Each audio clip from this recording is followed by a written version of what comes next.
This is the Astros Postcast, your instant game reaction for the Houston Astros, part of the Locked On Podcast Network, your team every day. Well, at this point of the season, nothing should surprise you when it comes to what the Houston Astros do out there. And oh, what do you know? They go out and get shut out in the finale against the Toronto Blue Jays today, losing the series in the rubber match of the three-game set as Kevin Gausman absolutely carves them apart all day long for a complete game shutout.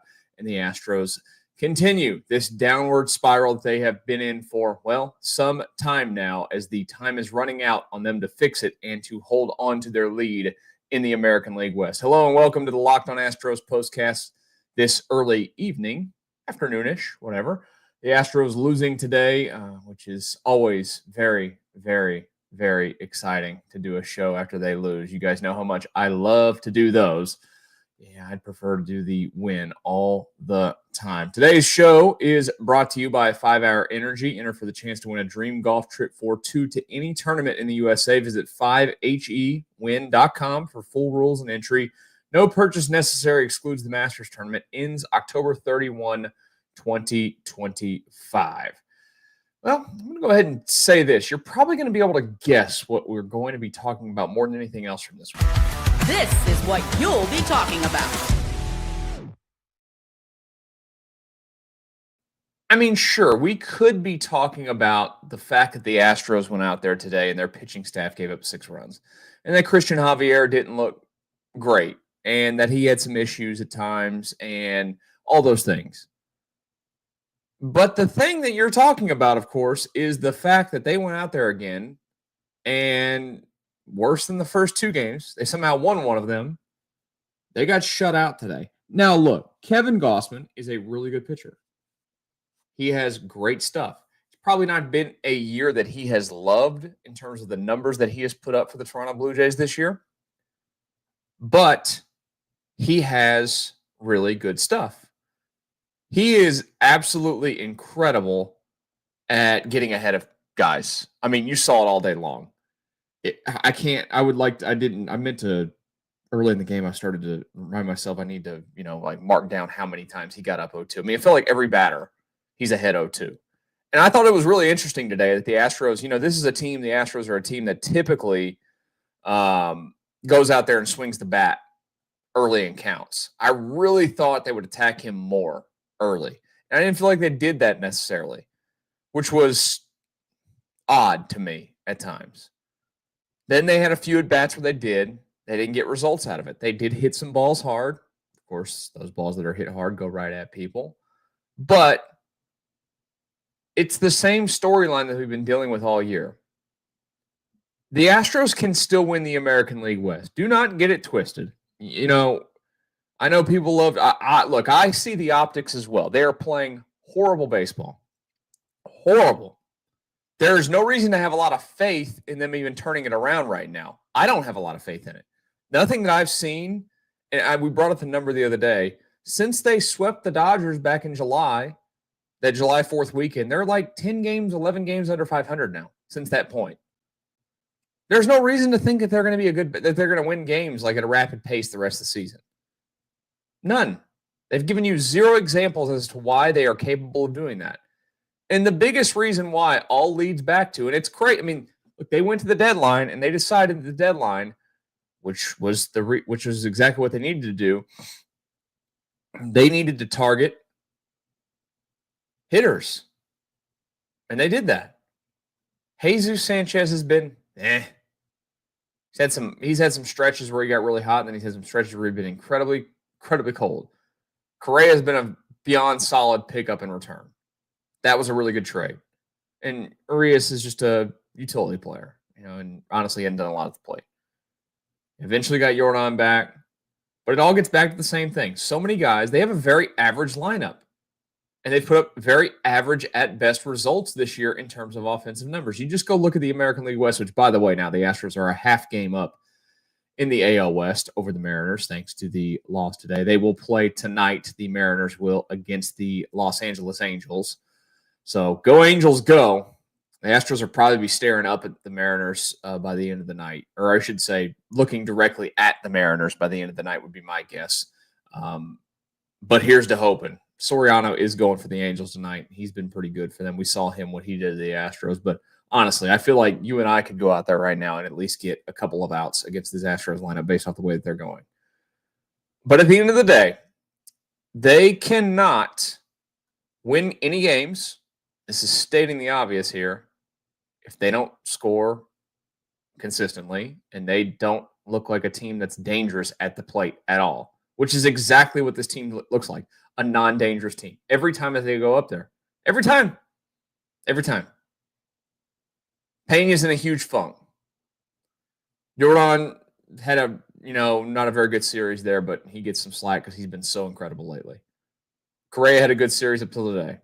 Jose Altuve is in an absolute, you talk about downward spiral right now. Jose Altuve is in one of those. He's like 2 for his last 35. Horrible. Jesus Sanchez, not been great lately. Yainer had a great first 2 games of the series, didn't give you anything today. Christian Walker, it's the same story as it's been all year. He'll have a couple of games here, a couple of games there. The overall production this season, bad. To be honest, I don't know why you're starting Taylor Trammell anymore at all in the outfield. It's a waste of time. And then Dubon, getting the start in center field today. There's a reason why he doesn't play every day in terms of his bat. But there was one thing in this game that was this. Time to reveal where the game was won or lost. It's the turning point. It was the first inning, and it was the defense in the first inning. Javier comes out. Now, look, bad luck. Dribbler from Springer. Gets off the mound, actually makes a good play. The throw is on line. Takes a funky hop off the lip for Walker. Tough scoop, can't scoop it. Springer's on. Quick double, quick double he gets over there he gets all the way to third base. They score eventually with another double. But Sanchez the pop-up just outside of the infield, which could have given the Astros a chance to keep it 1-0 in the game. And maybe you breathe a little bit of sigh of relief and, maybe it injects a little bit of life back into you. But it was immediate. I mean, you're down 2-0 in the first inning. Pop up, beyond second base. You got Pena going towards it. You've got Sanchez coming in on it. Jeremy Pena has to take charge in that situation, and Jeremy Pena has to make that play. He had shorter ground to cover. I know that the outfielder's coming on to it. It's a hard sky with the sun today. A lot of sun there in Toronto down on the field. But Sanchez had to run dead sprint all the way in to get it. Now, you watch the replay, Sanchez is barking for the ball. Shouldn't have done that. Period.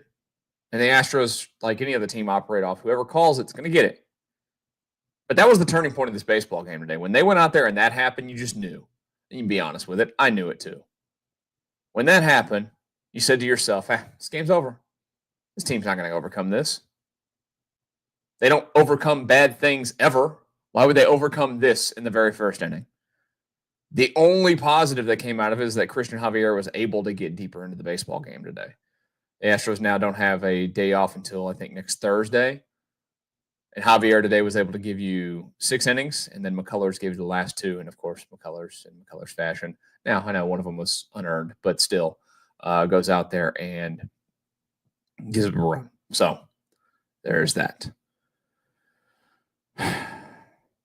I said this a while ago, and I'm going to keep saying it right now. I am not having any fun watching the Houston Astros play baseball right now. And I know that you guys aren't as well. And they should not be having any fun playing baseball right now. Whatever it takes to fix the mindset, to change something, they've got to do it. But between the arms falling off in the bullpen and in the starting staff, and the production across the roster in terms of at-bats has just been so bad that right now the faith is absolutely dwindling that they'll even make the postseason when October arrives here in a few weeks. They have a big weekend in Atlanta. and they have to make a statement in Atlanta. And we'll talk about that statement in a brief moment on the Locked On Astros Postcast. They could use a spark of energy. A lot of you could. Time to fuel up and turn it up with 5-Hour Energy Transfusion. This grape, ginger, and lime flavored shot brings the iconic taste of a golf course favorite to a non-alcoholic boost. Perfect for sinking birdies or making great memories with friends. It's a hole-in-one for your energy game. Whether you're out on the course or just need a little extra push to power you through your day, 5-Hour Energy Transfusion delivers the clubhouse flavor you love without ever leaving the green. Golf is about good times and good people and good flavors. The grape ginger lime flavor of 5-Hour Energy Transfusion gives you the best parts of your clubhouse go-to without ever leaving the course or chasing down the Bev card. Now you can amp up the fun even more. Just buy, snap, and enter for a chance to win a dream golf trip for two to any golf tournament in the USA. Tee up that trip. Visit 5hewin.com for full rules and entry. No purchase necessary. Excludes the Masters tournament. Ends October 31, 2025. Up next on our messages before we get back to our Astros discussion. And, football season is here. Thank goodness there's a football game tonight. Guess what I'll be doing to cleanse my sports palate?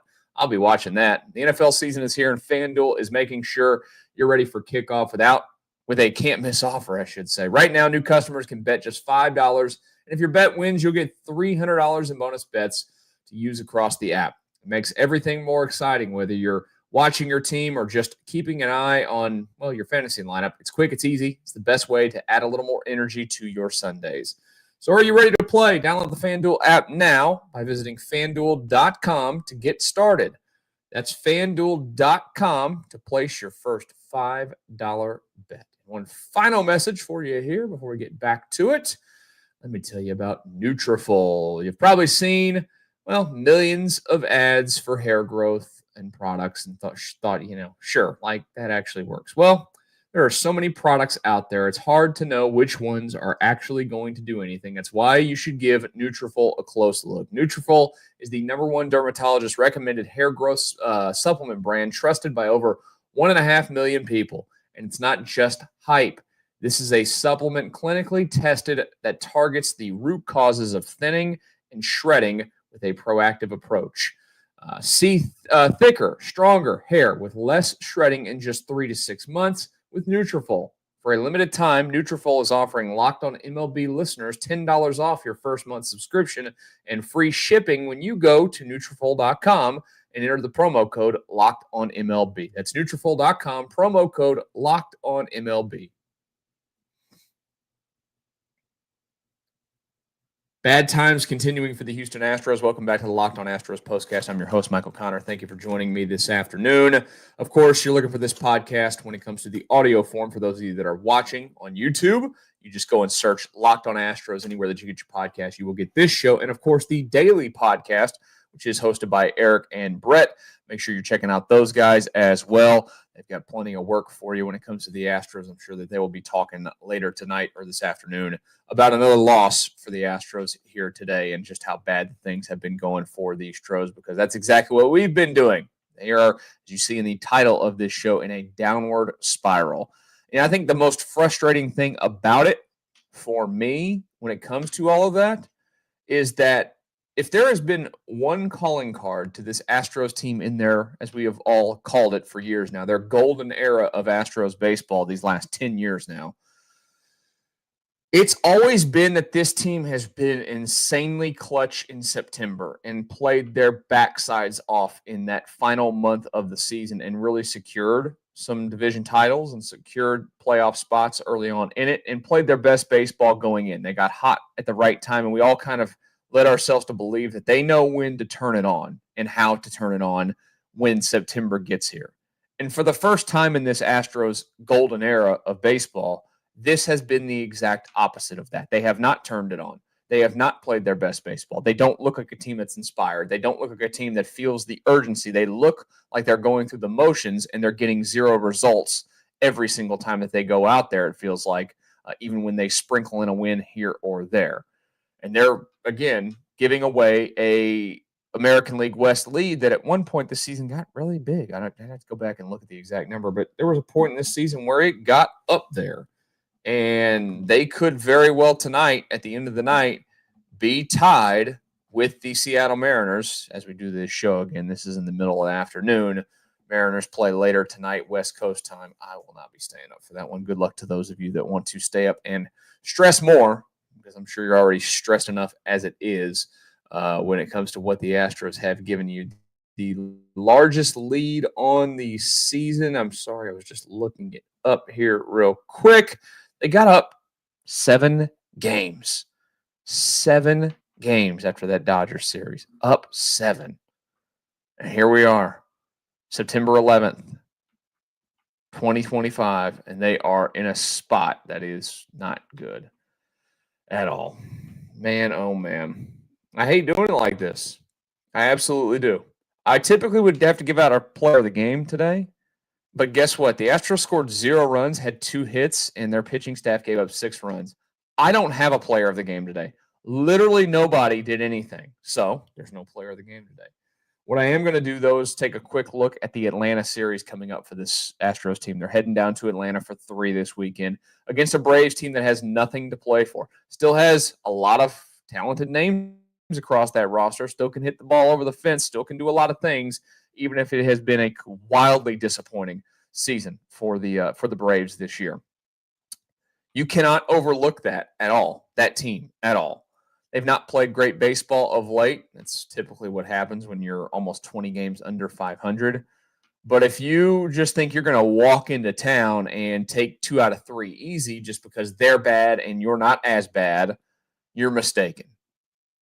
They have to absolutely, at a minimum, take 2 out of 3. And it's hard to request this for any team, but this team right now needs a sweep of a 3-game series in the worst way possible. Because when they come back home, they're coming back home to 3 against the Rangers and 3 against the Mariners. And guess what? It's not just the Mariners. I've only talked about the Mariners here. The Rangers are 2 games out in the West. They just came off of sweeping the Milwaukee Brewers, who have been the best team in baseball this year. You have to be worried about all of them. And if you go down there, let's just play worst case scenario here. Let's say you go down there, because I don't think they're going to lose 2 out of 3. I mean, look, the Astros in this series, or I shouldn't say get swept. The Astros will toss Hunter Brown tomorrow night, Fromber on Saturday. They'll get a win in one of those 2 games. But if you drop 2 of 3 to Atlanta, I mean, I think you have every expectation at that point that this thing's done. I really do. I really, really do. Because you'll have, again, 6 games against the 2 teams that you're battling with now before you head out on the road one more time to play the Athletics and the Angels to wrap up the regular season. It's trying times. You know, again, in this golden era of Astros baseball, there's never really been a time like this for the fans to sweat it out like this and to feel this bad this late into the season. And that is where you are at. That is the reality of the situation for this baseball team right now. Of course, this weekend, when they do play the Braves, when the games wrap up, we'll be live with the Locked On Astros Postcast. 6:15 start tomorrow night, 6:15 Saturday, 12:35 on Sunday Central Time, our time for that one, for all of those games this weekend. Thank you to all of you that spent some time watching live today. Those of you that watch later on as well, we appreciate you. Don't forget to come back and watch again. We're live after all the games. Hopefully we'll have better results to talk about against Atlanta. You guys enjoy the rest of your Thursday night. We'll talk tomorrow. Locked On Astros Post.